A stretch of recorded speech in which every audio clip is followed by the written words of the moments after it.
이준석 씨가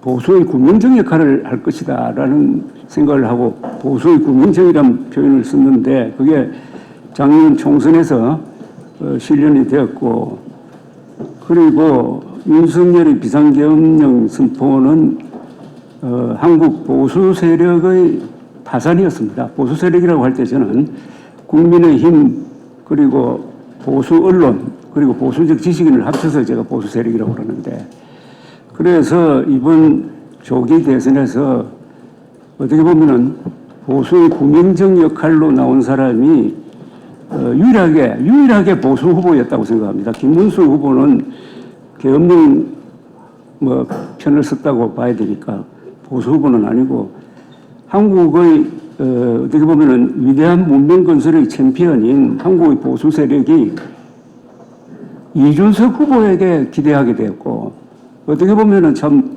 굉장히 큰 짐을 졌다고 생각합니다. 그래서 저는 6% 득표만 해도 선방했다는 그런 생각을 하고 있었는데 8%를 넘었으니까 저는 잘 싸웠다고 봅니다. 한국의 보수 세력은 좋은 제도를 많이 만들어가지고 문명 건설의 주체 세력이었지만은 또한 두 가지 치명적인 잘못을 저질렀습니다. 그것은 한미동맹에 너무 의존하다가 보니까 자주국방 의지를 포기하고 그래서 보수 세력의 담론에서 안보 문제, 북핵 문제가 사실상 빠져버리고 이권 투쟁에 집착하니까 좌파에 대한 도덕적 우월성을 상실했고 그 다음에 그보다 더 치명적인 것은 한국 전용 정책을 밀고 감으로써 한국어가 망가지고 전 사회적으로 지금 어휘력 부족, 문해력 부족, 교양의 몰락 이게 결국 오늘날 한국 정치, 언론의 이 저질로 나타난 것 아니냐 하는 그런 생각을 들고 있습니다. 이번 조사에서 지금 우리 김준일 선생이 프레젠테이션한 조사에서 제일 충격적인 것은 저는 이거라고 생각합니다. 계엄을 반대한 보수의 38%가 이재명 지지, 김문수 지지 41, 이준석 지지가 19%밖에 안 됐다는 사실입니다. 이번 선거는 사실은 누가 진짜 보수냐를 가리는 대결이었는데 이걸로 보면은 이준석 후보가 김문수 후보에게 졌습니다. 진짜 보수가 가짜 보수에게 진 거예요. 그렇다면 여기에 선거 전략에 좀 문제가 있었지 않느냐 하는 생각도 듭니다. 그러나 저는 이준석 후보의 위치가 너무나 어려웠는데 아마 이준석 후보처럼 대중연설을 잘하는 사람을 저는 최근에 본 적이 없어요. 청계천에 출정식 연설을 한 30분 동안 했는데 그것은 우리 최근의 정계에서 나온 가장 훌륭한 연설이라고 생각합니다. 그 연설과 독창적인 선거운동 방식으로 이끌었다는 점을 감안을 한다면은 김문수 41, 이준석 19%를 가지고 비난할 바는 아니지만은 하나 이번 선거를 통해서 특히 텔레비전 토론 때 보면은 김문수, 이준석 두 사람이 합세를 해가지고 이재명 후보를 공격을 하더라고요. 이게 주 타겟을 잘못 삼은 거 아닌가 하는 생각이 듭니다.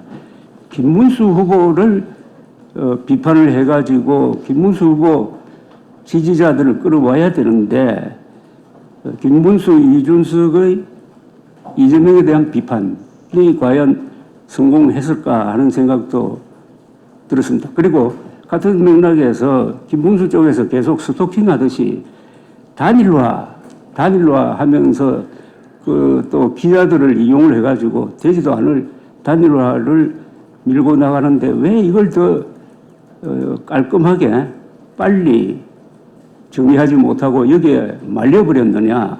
그것도 이재명 후보를 주 타겟으로 한 어떤 전략적 실수가 아닌가 하는 그런 생각도 한번 해봤습니다. 이번 선거는 결국 진짜 보수가 누구냐. 한국의 이 위대한 문명 건설 세력의 헤게모니를 누가 잡느냐 하는 싸움이었는데 여기서 조금 실속한 거 아니냐 하는 그런 생각을 해봤습니다. 그리고 그와 관련해가지고 이 세종시로 대통령 집무실을 이전해야 된다는 걸 너무 쉽게 이야기하는 것 같아서요. 이재명 대통령이 제일 잘한 게 저는 청와대로 복귀한 거라고 생각합니다. 청와대로 들어가서 안 나왔으면 좋겠는데 세종시로 옮긴다는 것은 천도를 의미하는 것이고 이것은 헌법 개정 사안이고 그 이전에 한국 역사 속에서 남쪽으로 천도한 정권은 다 무너졌습니다.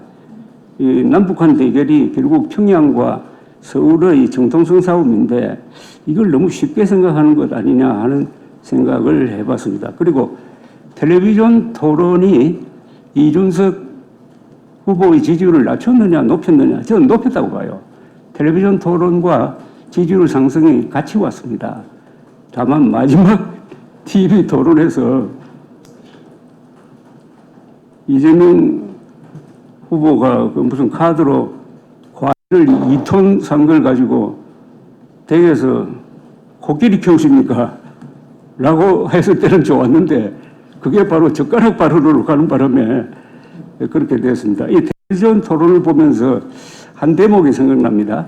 그 이재명 후보 보고 대만 사태가 났을 때 누구 편을 들겠느냐? 답하라. 이건 좀 무리한 질문 아니었느냐?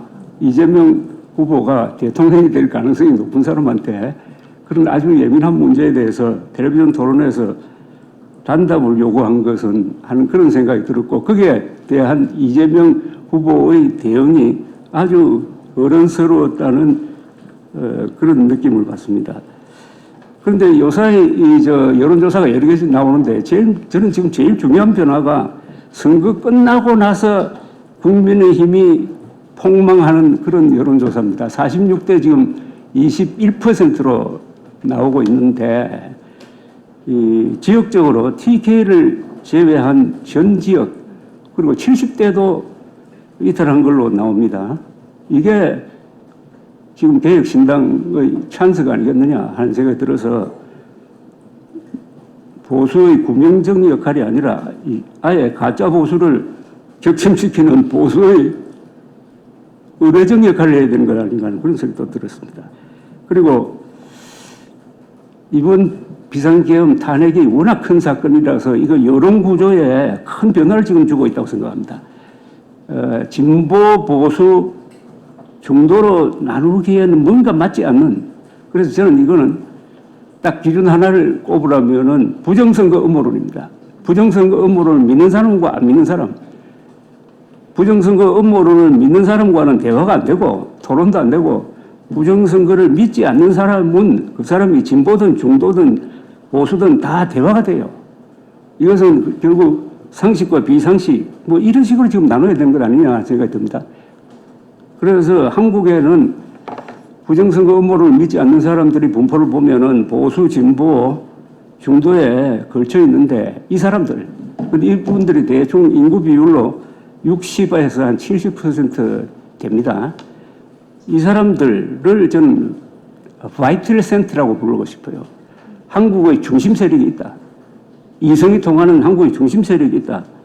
이 사람들을 어떻게 보면 더 키우고 개혁신당이 이분들하고 어떤 관계를 맺느냐 하는 것도 한번 생각해 볼 필요가 있는 것 아니냐 하는 생각이 들었습니다. 지금 유엔에서 매년 발표하는 월드 해피니스 리포트라는 게 있는데 최근에 보니까요. 147개국 중에서 이스라엘이 가장 행복한 나라 랭킹에서 8등입니다. 하마스 전쟁 나기 전에는 4등 했어요. 가장 행복한 나라입니다. 한국은 원래 58등이었습니다. 어떤 GDP 이런 통계, 평균 수명 통계를 감안할 때 한국은 최소한 30등 돼야 되는데 그 차이를 저는 자주국방하는 이스라엘 사람들의 자부심, 보람, 국심에서 나오는 행복감 그리고 자주국방을 포기한 한국 사람들의 기회주의, 비겁함, 자주국방을 포기한 대신에 이권 투쟁하는 데서 일어나는 불평불만 이게 결국 불행으로 나온 것 아니냐.